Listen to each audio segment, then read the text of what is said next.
thank you, Annie, for your kind words, and thank you. It's really happy to see so many familiar faces.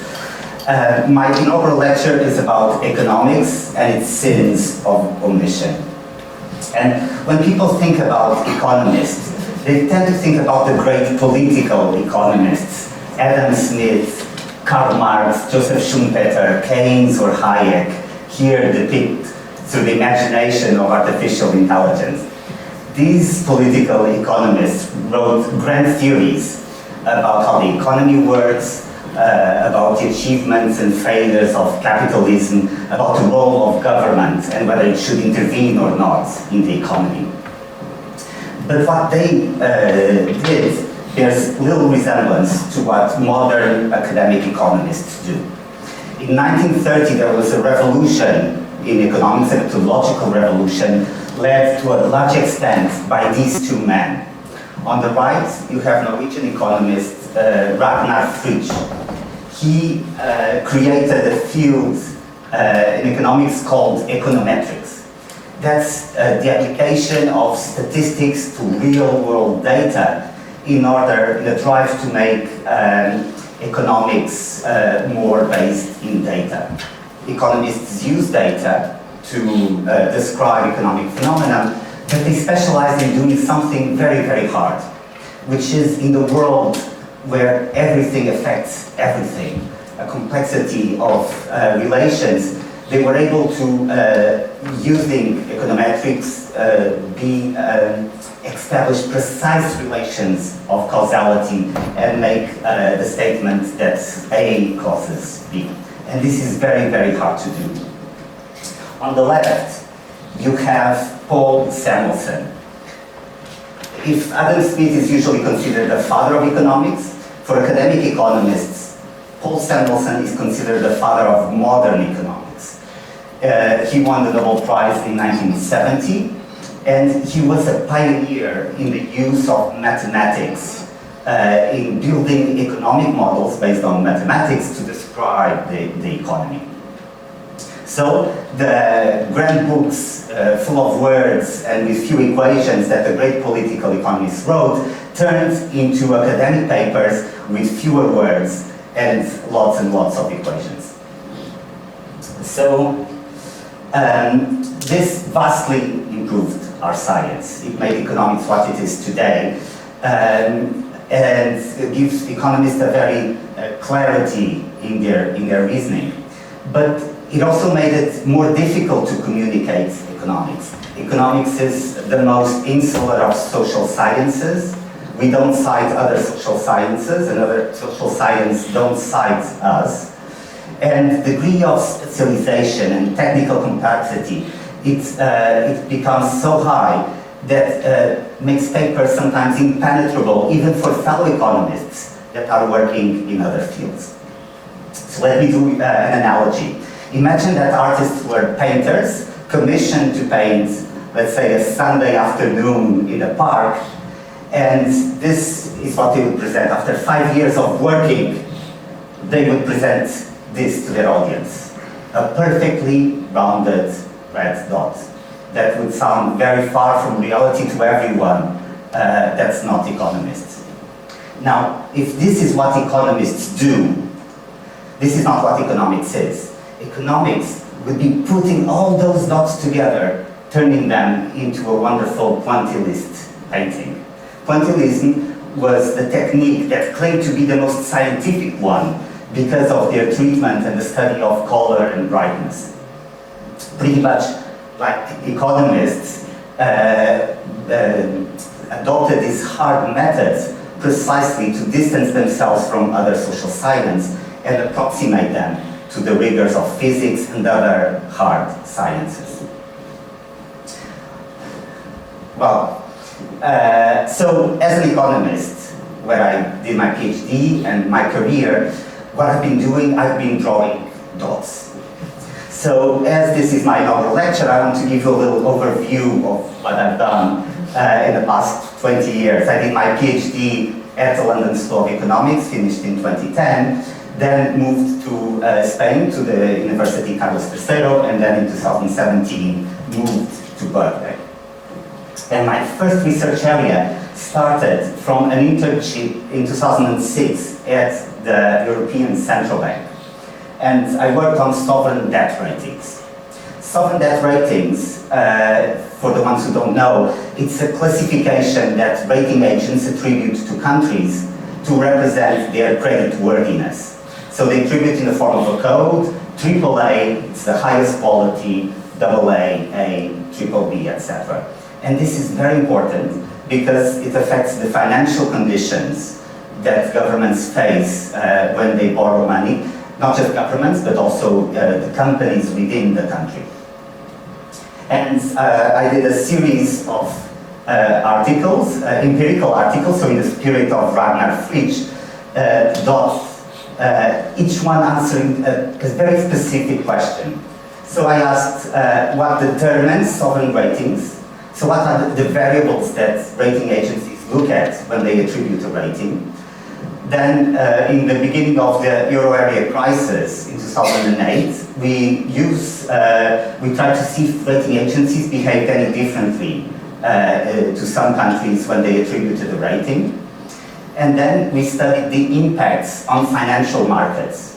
When there is an upgrade or a downgrade, what happens to returns or volatility in the stock market or the bond market, and whether there is contagion, whether downgrading one country can affect others.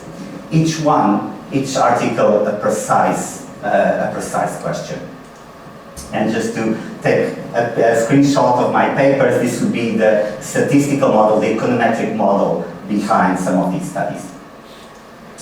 Now, in my PhD, I started what became my main area of research, and this is really what I'm known for amongst my peers. It's my research on public sector employment and wages. So again, this time, I did research more on the theoretical side, more in the spirit of Samuelson. And I asked, what are the consequences of paying too high or too low wages to public sector workers? Is there an optimal wage the government should be paying? Do policies, employment and wage policies, foster nepotism, or do they affect education decisions? Why do women self-select into the public sector? Or why does the public sector hire so many college graduates? And what is the value of the job security that the government offers to its employees? And I did this with a mathematical model. So here is an example. This would be each equation would represent the relation between different variables, and then we use this model as your own laboratory to test the effects of different policies. More recently, I got interested in a wider field on human capital and education. Also a bit of mix of applied and theoretical work. I studied the effects of a school construction plan, primary school construction plan in Portugal. What were the effects on education? How public employment and wage policies affect education, but also the consequences. What are the impacts of education for entrepreneurship or firm size? What's the interaction between education and financial development to explain cross-country differences in income? Or more recently, I've been working on educational mismatch. Educational mismatch, 1/3 of all college graduates in the US and the UK, they are working in unskilled occupations like waiters or waitresses. And I want to, in a series of papers, trying to understand what are the economic consequences of this. And here it's another screenshot of another paper with equations. This is a bit more complex with integrals and distributions. So this is how the science works. You do particular dots, articles, studying very precise questions, and then as you go along, as you put more, as you grow in your careers, you then paint that picture, that pointillist painting, and you become an expert in the field. And in 20 years, I love economics as much as I did in year one. I love going to seminars and I admire the power of my science. But at the same time, you develop a critical view about your own science. And economics suffers criticism all the time, and I think many of them are unfair. So economics is very often accused of being too neoliberal.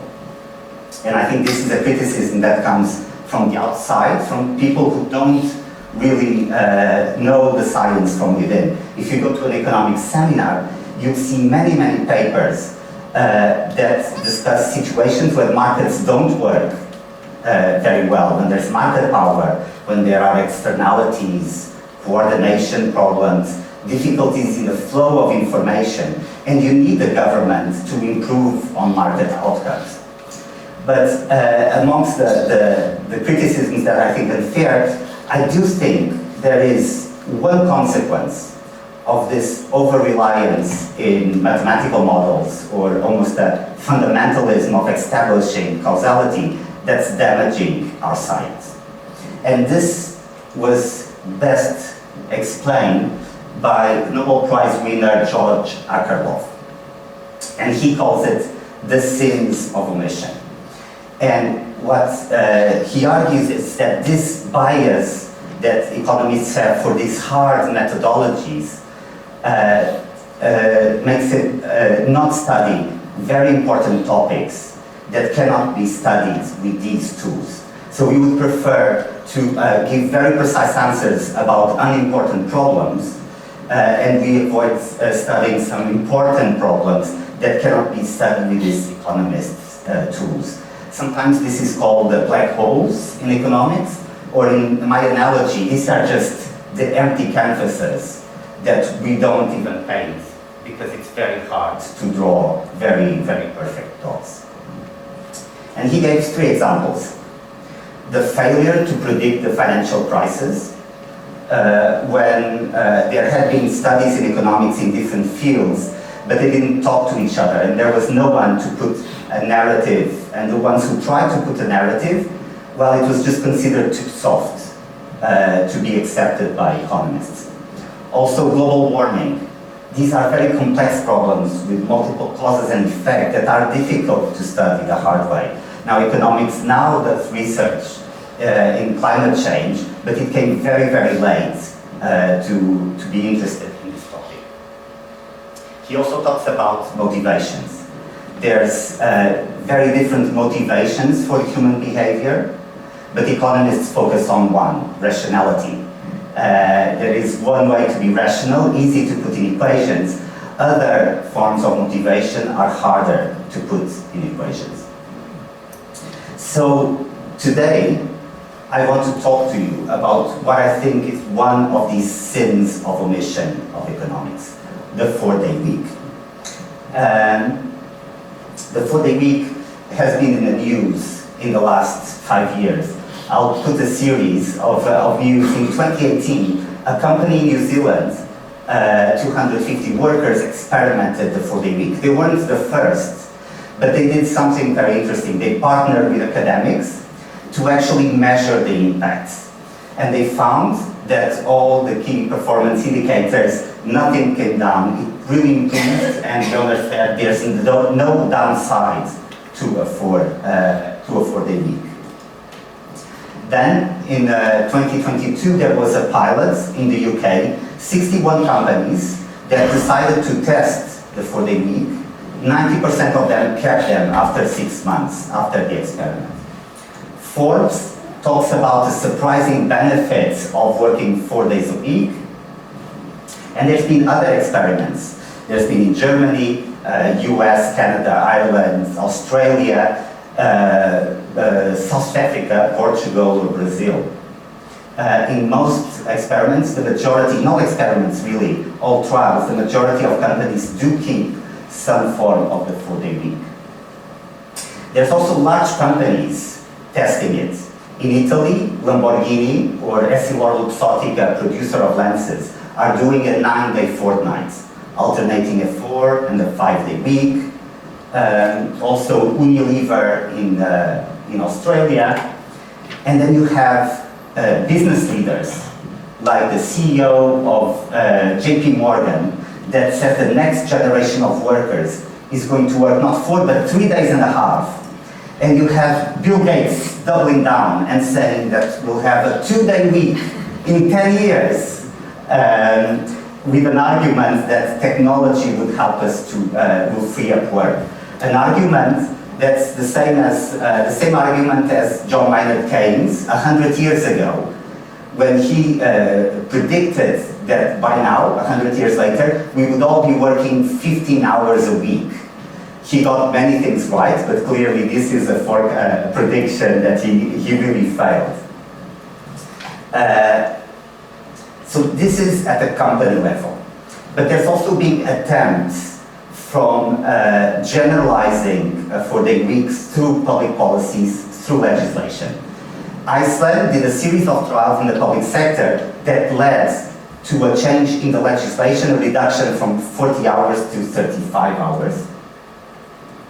There's been an ongoing experiment in a council in the UK, Cambridge, a Liberal Democrat council. They've been trialing the 4-day week.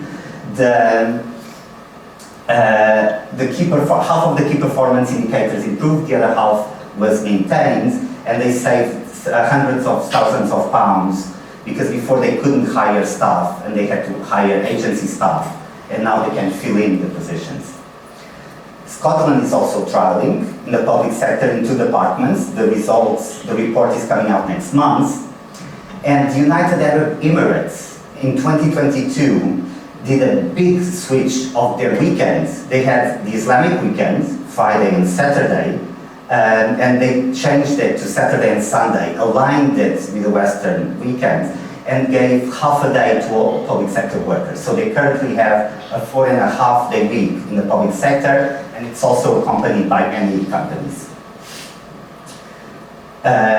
Valencia in Spain did something very interesting.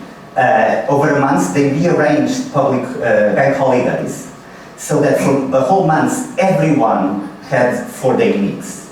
So it was a coordinated change, and they measure a reduction of pollution and healthier workers. In Spain, there's been legislative attempts to reduce the working week, and so, as in the US, in different states, there's been this attempt. Just in April, the municipality of Tokyo decided to trial the 4-day week, not to boost productivity or the well-being of workers, but actually trying to boost fertility.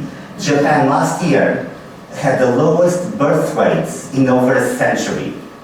And this is going to soon become a very important problem, and they are thinking whether, if you give more time to families, whether they would want or not have more babies.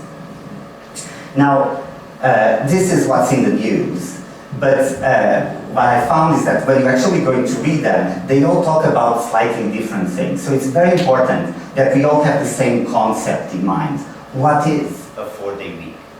And I'm going to give you 2 definitions. One is the definition when we are talking about companies. So when you see a company doing a 4-day week, this is what I'm referring. There's 3 parts.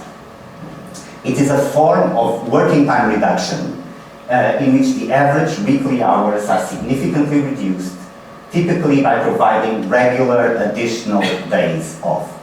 So number 1, it is a reduction of working time. It's not compressed hours, doing 40 hours and cram them into 4 days. It's a reduction of hours, but it's done in a particular way. It's not reducing the length of your day, like for example France did with 35 hours, 5 days, 7 hours, shorter days.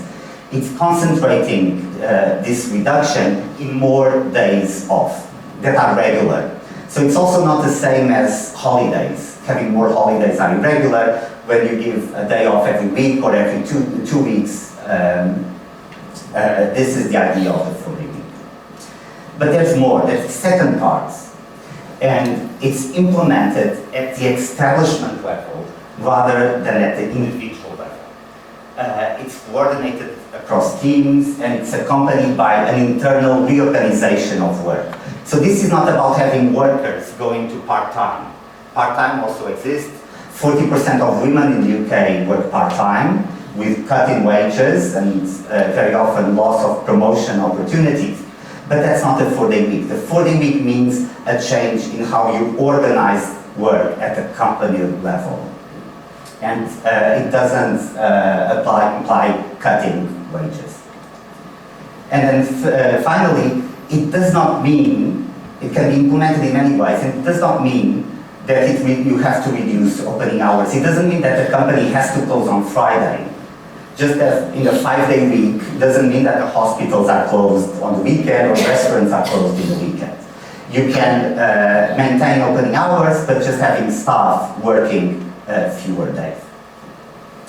Now, this is when you think about the firm. When you think about the macroeconomic, when you start thinking about legislation or public policies, you have a wider definition.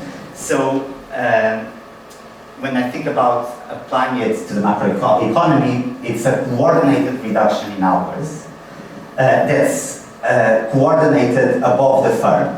So this can be coordinated at the industry level through collective agreements, through bargaining of unions and employer associations, or even wider to the whole economy, applied to the whole economy through legislation.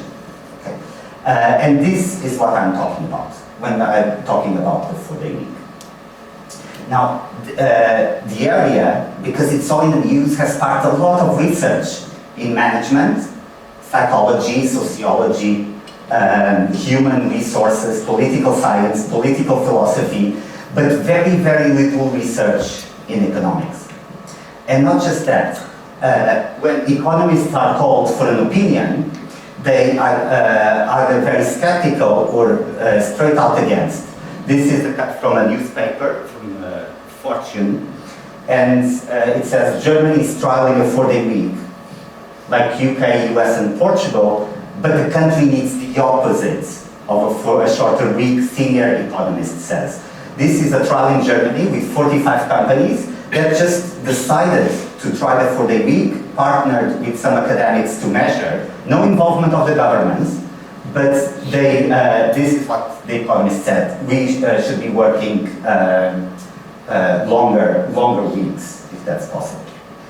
And this is something that I heard very often from economists, and I searched for the best, the most articulated critique of the 4-day week by economists, and it's by Professor Daniel Hamermesh. So I'd like you to hear. Daniel Hamermesh, is there a cost to this? I think there is. I can't believe that if, in fact, this were applied universally, even fairly broadly, that we wouldn't see a substantial decline in output and a substantial resulting decline in people's incomes. If employers could do this, my question is, why haven't they done this? Everybody would win. I just don't think they can very broadly. Joe, what do you...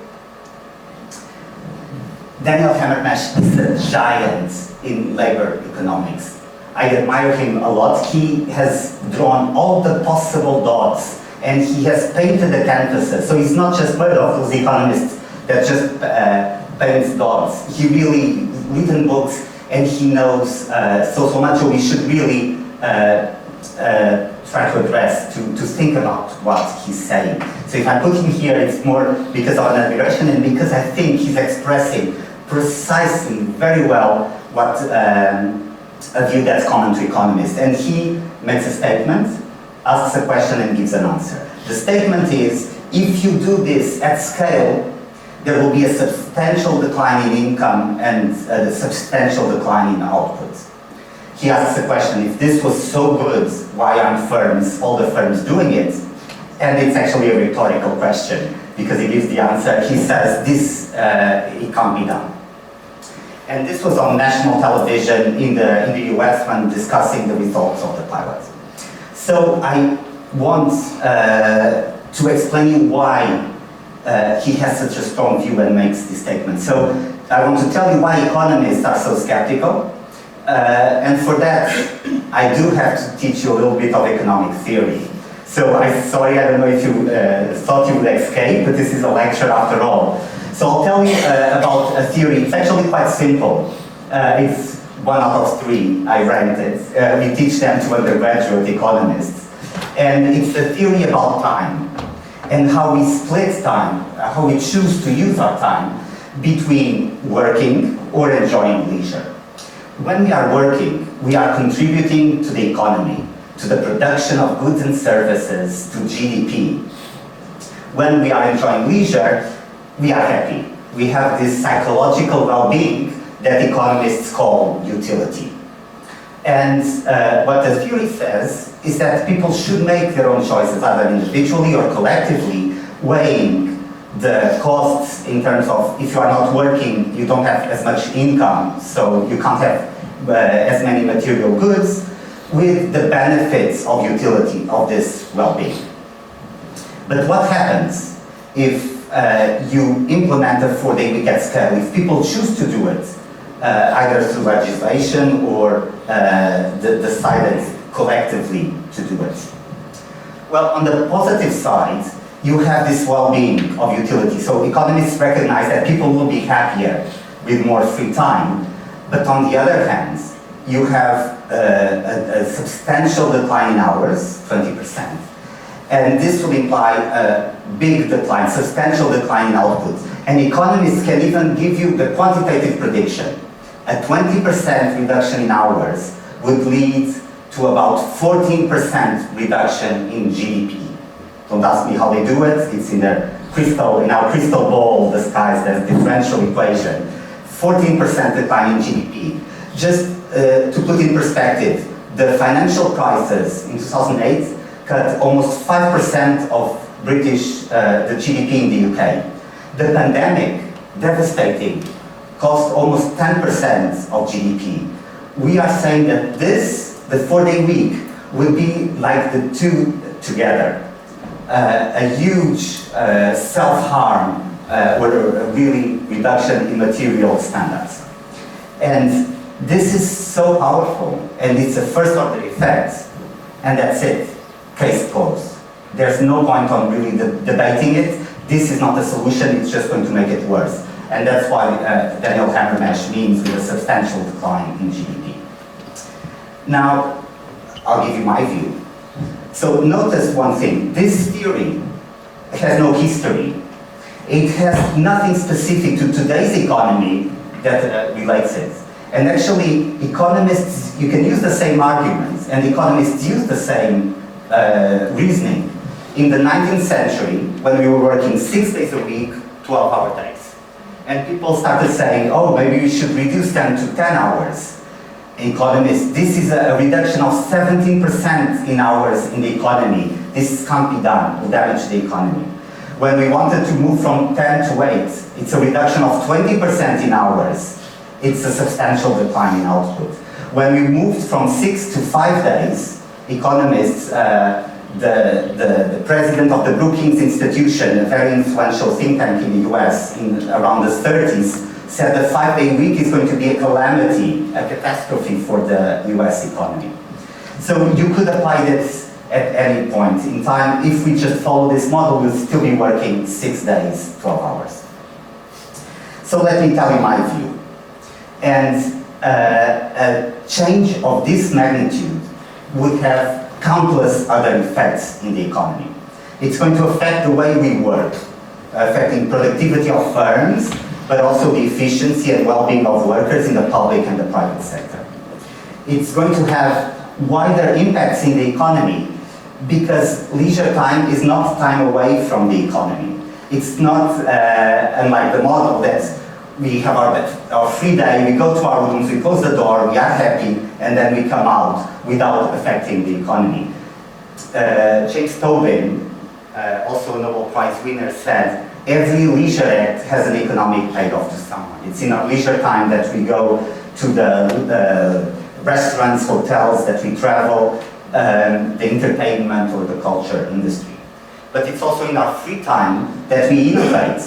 A lot of companies and a lot of innovation comes from regular people with a day job that use their free time to create a new company or a new idea. And also education. Birkbeck is the perfect example. Our students, they work during the day and then they come to us from 6 to 9 for lectures and then they study over the weekend. So they use their leisure time to educate, and that has also an economic value. And society. It will affect society in multiple challenges it faces in terms of fertility, gender imbalances. It's going to affect global health or environment or populism and political polarization. Now, these are all other mechanisms, and just as the interest rate, when the central bank changes the interest rate, it has multiple effects in the economy, so will the 4-day week. Now, arguably, these are all relatively minor, second-order effects compared to that big one. And I think 50 years ago, they were probably small in comparison. But the second part of my argument is that now these effects are bigger.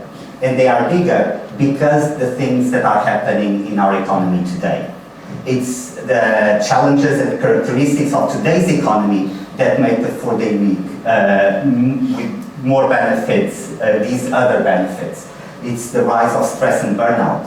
It's the productivity slowdown. It's the increasing female participation. It's technological changes, the speed of communication, AI, increasing market power, low innovation, inequality, or demographic changes, climate crisis, or populism. The economy today is very different from what it was just 30 or 40 years ago. And it's these structural changes that have amplified this mechanism. And I do think that when we put everything together, the picture is much less one-sided as naive economists would think. Now, studying this would require many economists working for many years to put all the dots and see, quantify all these mechanisms and see how the different structural changes have impacted them. Now, you see that you come to this in one paper. This is really a narrative, and I thought about writing a book, but really I never had I was lacking courage to do it until I found one economist that did support very explicitly the 4-day week. And he wrote, "Progress comes from technical invention, and we shall ever be grateful to the discoverer of fire, the inventor of the electric dynamo, and the perfecter of hollandaise sauce.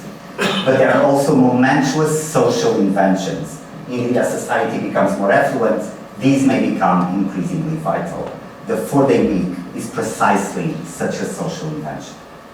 The economist who wrote these words was no other than Paul Samuelson himself, the father of modern economics, in the year he won the Nobel Prize, that wrote the 4-day week is a momentous social invention in the foreword of this book called 4 Days, 40 Hours, talking about companies that were introducing at the time a radical and new management practice called 4-day week. So I know that the majority of economists are very skeptical or very much against, but I had the one I needed to have the courage to build this narrative, explain this view, and I published 5 Days and Saturday in 2021. Again, this is the imagination of artificial intelligence, so please, this is precisely to show you shouldn't really trust everything it says or everything it does. So the reaction was a bit milder. It was a Financial Times Business Book of the Month when it came out.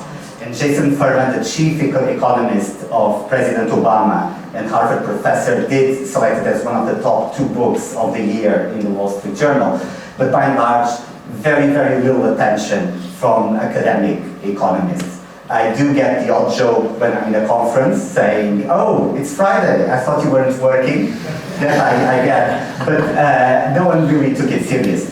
Other people took it serious, a lot in management, sociology, political philosophy, political science, psychology, or labor law. It's been translated into several languages. It got attention from politicians, from companies themselves, unions, or journalists. But the best thing was, in 2022, I was invited by the Portuguese government to coordinate a 4-day week trial. and it ran for 6 months with 41 companies. I asked an associate professor in the Harvard Business School in Strategic Human Resources, who's sitting at the back, to work with me, and together we worked with companies. And this was very different from writing a book. This was really hands-on. What are the problems of the companies, and how can we actually make the 4-day week work in practice? And if this was any other lecture or seminar, I would show you some graphs and some statistics, but I decided to just give you, to show you one example of a nursery. And this is for an Italian TV channel that came to Portugal 3 days to record in several of the companies that were participating in the pilot. So for some Italians, I've seen the audience, you are lucky. For the others, you have subtitles. So, yeah, that's just in my red jacket and speaking Italian. So this is an example that really makes me very, very proud of having participated and done this pilot. And it's particularly because it's one of those sectors that people say it's impossible, it can't work. It goes alongside restaurants, manufacturing, or healthcare in the sectors that people say, oh, this can't be applied there. But it was, and it worked. So I want to explain you how did it work in this sector. They usually worked 5 days, 7 hours per day. And they changed to 4 days, increasing half an hour during the 4 days. So they worked 7 hours and a half.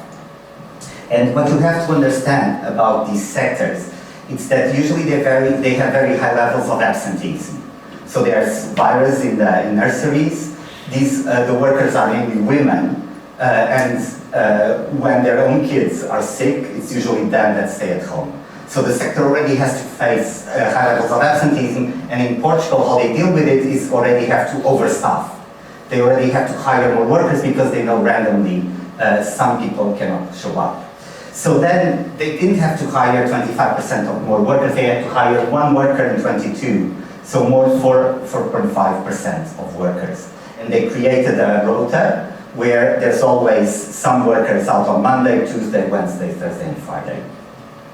Outside the core functions, administration, etc., some workers became more of all-rounders, so it changed a bit the job description. So for example, when the cook is not there in the nursery, it's the cleaning lady that's also a very good cook that would cook on that particular day.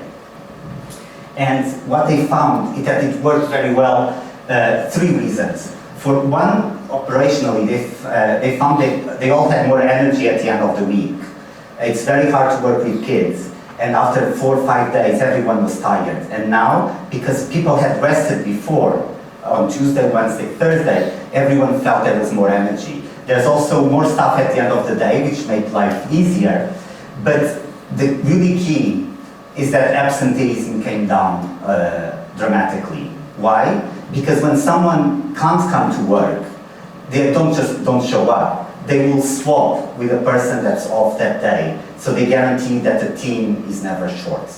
So it worked. And when you put the numbers, reduction of weekly hours was 14%. They had to hire 1 more worker, so more 4.5%. So it means that the total hours in the nursery came down by 10%. The service was maintained. So what this really means that the productivity per hour went up by 10%.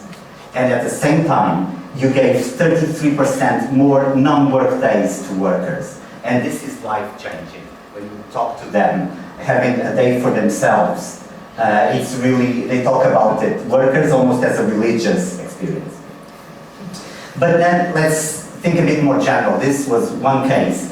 And this is a view that I found very often when talking with unions, when talking with companies that never really thought about a 4-day week, is a very, let's say, accounting way.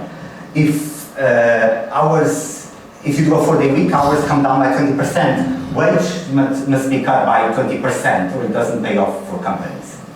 The other one, very common in unions, is that, oh, you increase employment by 25% to compensate the hours.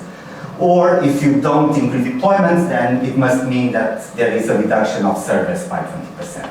And this is a very accounting reasoning, almost mechanical or mathematical. And really none of this is acceptable. So people would say, oh, we are in this straitjacket of really 3 bad things, we can't really do this. But obviously, what's the alternative? How can you make this work is another dimension. Is if you can get productivity per hour increases that are large enough to minimize this trade-off. And you need very large increases, but is it possible or not? And from my experience with companies that have done it, I won't claim that it's possible for every company, but I do want to point out the mechanisms by which productivity increases. So one thing that I would like you to think is that productivity that matters is a team concept. It's not about individual productivity. It's not whether I can produce the same in 4 days as I do in 5. It's whether a team organized as such can deliver the same service, but by organizing work in a different way, where people have more days off. The second point, so it really is about how you communicate, how you coordinate work within the team. The second one is that there is very high operational costs of labor turnover and absenteeism that really damage productivity. A worker, if companies that do a 4-day week would tell you workers don't want to leave. A worker working 4 days but stays in a company for 5 years soon becomes more effective than a sequence of workers that come to the company for a year and then leave. And this labor turnover is one of the biggest problems that companies are facing now. So it really takes time, a big learning curve, and it takes more than a year until you become really proficient at your job. And then the third point that I think it's very important when we think about AI and adoption of new technology is that workers are always very skeptical and scared about big changes, institutional changes, organizational changes, technology, or AI. They are afraid of the implication it has for their personal lives, for their professional lives. They are afraid that the robots will steal their jobs. If they all become very productive by using AI, will they be needed? Whether this is justifiable or not, this is a natural fear, and it makes workers be more barriers to technological adoption. So with a 4-day week, what it makes what economists, it's a mouthful, it's one of these jargon, incentive compatible for workers. If you say to workers, here's a 4-day week, but for the company it has to maintain competitiveness. So we do have to improve the way we work. So can we change these processes? Can we adopt technology? Workers, because it's as a reciprocity, they put their energy into these changes in processes, and it makes them incentive compatible. So the companies that do it use more technology. Okay, so I'll tell you, companies are doing it. They see they become more productive. Most of them keep them, but we still have to answer Daniel Hammermesh question. Why aren't firms doing it? And it's a question very often from economists, from business owners who are really don't want to look at these examples. And actually it's quite sad because it has this, because they assume that it can't work. Then instead of looking at these companies as examples, they kind of look down on them. Managers they are sentimentalists because they are doing the 4-day week. They are not doing for profit. If they were really good managers, they will be trying to get as much of the employees as possible. So they look at them as they are what we should be looking as great innovators and try to learn from them. Actually, they don't even want to look at them. They think these are the cases that are just outside of the box that are not representative. And but let me answer. Going to another economist, another Nobel Prize winner, Sir John Hicks. He won the Nobel Prize in '72. But 40 years earlier, he wrote Theory of Wages. It's a book on labor economics. And this is, I'll read it in full, because I do think it was written almost 100 years ago. And he said about reducing working time: history gives us no ground for supposing that the reduction takes place all that easily. The long hours worked in the early days of the Industrial Revolution are notorious. They were reduced, it is well known, mainly by state regulation and trade union action. It was found, after they had been reduced, that the output of 11 hours might be greater than that of 12 hours of work. Employers had been working more than the output optimum without realizing it. Probably it never entered the heads of most employers that it was at all conceivable that hours could be shortened and output maintained. But it is clear that there were a few who had realized it. Why did they not reduce hours by their competition, just as enterprising firms force wages up by their competition? So if you see, this question is precisely Daniel Hammermesch's question. But what I find it, he just analyzes the reduction from 12 hours to 10 hours. And what he says is that employers could never think that it's possible to shorten hours and maintain production. But when it was done, that's what they verified. And this happened from when we moved from 12 to 10 hours, 10 to 8, and also when we reduced the working week from 6 to 5. And he said some people recognized. He talked about Robert Owen. Robert Owen, the famous Welsh manufacturer that was a pioneer of the 8-hour day. Also Henry Ford, he did pioneer the 5-day week. They saw that they could maintain or improve production by reducing their working hours. But it just didn't generalize to the economy. So he gives the answer, and he gives 3 answers. So first, that the shortening of the working week has to be applied to the whole establishment.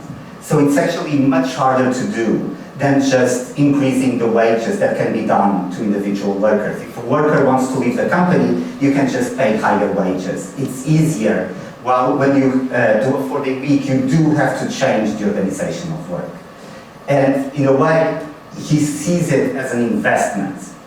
Economists would say that it's a change in the technology in the company. You have to make a big investment to make a change, and the returns are very uncertain. And because they are uncertain, firms are very scared of trying it.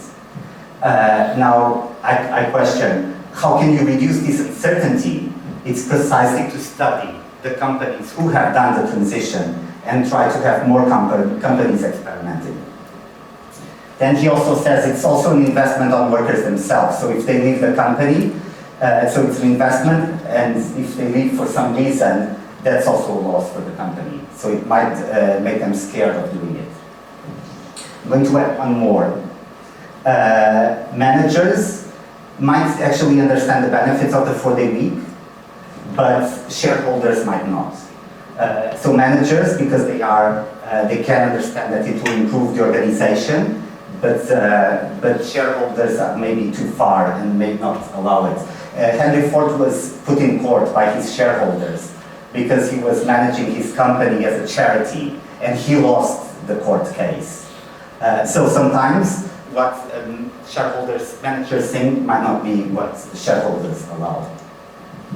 And this is what I found in the last years. Firms are they don't do it because they haven't experimented. The companies that experimented, most of them have kept it. So they don't experiment because they are very averse to experiment different ways of work. Just think about remote working. The technology existed, the research existed, but companies didn't even experiment. It had to come a pandemic to force experimentation, and then everyone would know the benefits, the costs, and it's not perfect, but in many situations it improves, it's a good to have in the toolkit of managers. And then finally,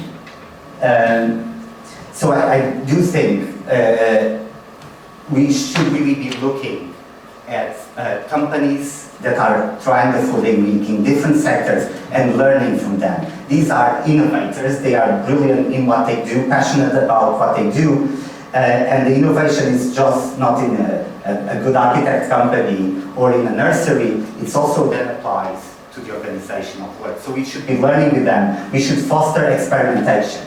But then I wonder, when economists have such a negative view of the 4-day week, when you have so influential and great economists going to the TV and saying this will be a substantial decline in output, what is their role in deterring experimentation? The Portuguese pilot cost £250,000, so almost nothing. Every government in every country could be doing it to harness the examples that exist in each country. But we just need to promote that. If you want to talk with people, entrepreneurs who have done a 4-day week, you can talk to Ken, who's right here, and in a manufacturing company, since the 70s, he was doing a 4-day week and then analyzed hours in a manufacturing company. And if you talk with him 5 minutes, you'll understand what I mean with this, the great examples that are out there that we should be studying more. And that's what I will do. My journey will continue here at Birkbeck, and it will be, I'll do other things, but it will be mainly focused on the 4-day week. And for now, it's this trying to promote experimentation, learn with these examples. I don't know if we can really implement it, but I know the first step is trying to get more and more companies to just experiment, measure it, quantify, see the effects. And I'd like to announce that it's going to happen, at least for a while. We've been invited, the same team, by the Azores regional government to run another pilot, this time in the public sector. So I'll work with Rita again. Rita will be coordinating this one, and it's actually I'm quite proud, because the previous government was a center-left government, and the regional government is actually a center-right coalition. So we were able to convince that it's really about trying to find a better way to work in the 21st century. This is not about politics or left versus right, and the fact that we are now working with a center-right government to do it, a trial in the public sector, is really, really important. I also aim to run a pilot in the healthcare sector. It's one of those sectors that, again, people say it's impossible, but it has so many problems related with human resources, shortness of staff, absenteeism, stress and burnout, and these are the problems that the 4-day week can help to ameliorate. And I'll keep doing what economists do best, which is to just draw dots. Each one, very precise question, just seeing all the mechanisms by which shortening the working week can affect the economy, positive, negative, how they are changing, and try to build that bigger picture, this time using all the economists' methods. And that's it, but I didn't want to finish before thanking everyone that accompanied me in this journey, which in the end is always shared. So these are some of my best teachers, some in Portugal, several at the LSE, my supervisor, Chris Pisarides, and these are all my co-authors on the papers that I've written. I learned a lot with them, and these are the new people I'm working with on the 4-day week. Most of them are not economists. I also like to thank my past colleagues at Carlos III, mostly macroeconomists, the faculty here at Birkbeck, not everyone, because not everyone has their picture online. Also the students. I would fill 20 pages of students I would like, but I just put some of the PhD students. They are representing a wider the students from the masters or the GDE. It's quite a particular institution, Birkbeck, and you really love it because of their students. And also at the business school, now economics is part of the business school, and because of the 4-day week I've been more in touch with that side, and I'd like also to thank them. And also at the personal level. So friends in Portugal, friends in Spain where I've been, friends in the UK and elsewhere, and also my family that's always with me, and I'd like to thank especially this two beautiful girls, and then my wife and my daughter. Thank you very much.